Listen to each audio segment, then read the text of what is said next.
د ګیلمنې د رور د وینا مطابق ګیلمنه دوه پیری طلاق شوې ده او د سلورو بچو مور ضروره. بل طرف ته نوي معلومات د ګیلمنې بده مرګ په کیس کې راغلي دي. د ګیلمنې چې کوم خور ده د هغې هم یاداشت تللی دی. صحیح ده، ویډیو مکمل وګورئ تاسو. زه پې کوم د ګیلمنې چې کوم رور دی نو هغه یو بیان ورکړی دی. وروره آیا په کې څه ویلي دي، کوم ملزمان چې دي هغه ګرفتار شو په دې کیس کې، څوک څوک ملوث دي، مکمل په ډیټیل سره پې خبره کوو. یعنې د هغوی له طرف نه چې کوم خبره دی هغه جاري شوی دی. صحیح ده، د ټولو نه اول د ګیلمنې چې کوم رور دی هغه دا خبره کوي چې ګیلمنه دوه پیری طلاق شوې ده. صحیح ده، او د سلورو بچو مور ده، یعنې سلور بچي چې کوم دي هغه ترې نه پاتې شو. ټیک شوله.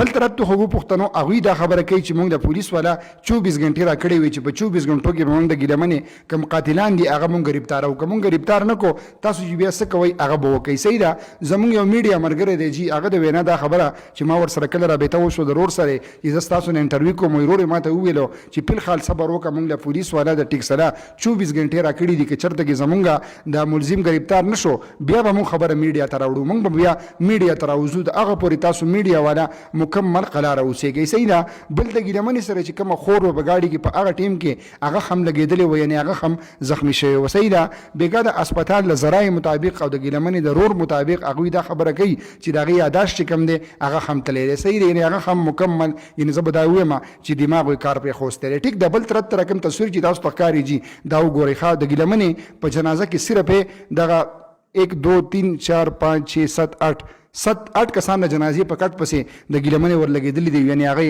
اخیستلی دی. صحیح شوله.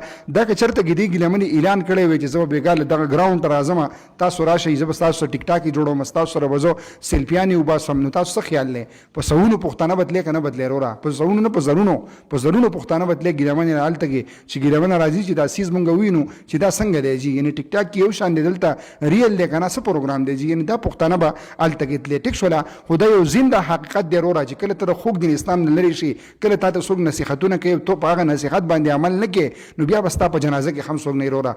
تاسو وګورئ که نه، تاسو به ویډیو کتل وره جنازې هغه یاره یو 100 کسان هم په جنازه کې نه و. ټیک ده. نو دا تریخ حقیقت دی. بل حقیقت دا دی چې به دې پالورو باندې ناس کول دا قیسې قطارې دا اسې فضول دي. پالور تر هغه پورې پالور دي که په څو پورې چې ته ژوندی یو ته ورته سوې او هغه دې څه اوري. ټیک ده.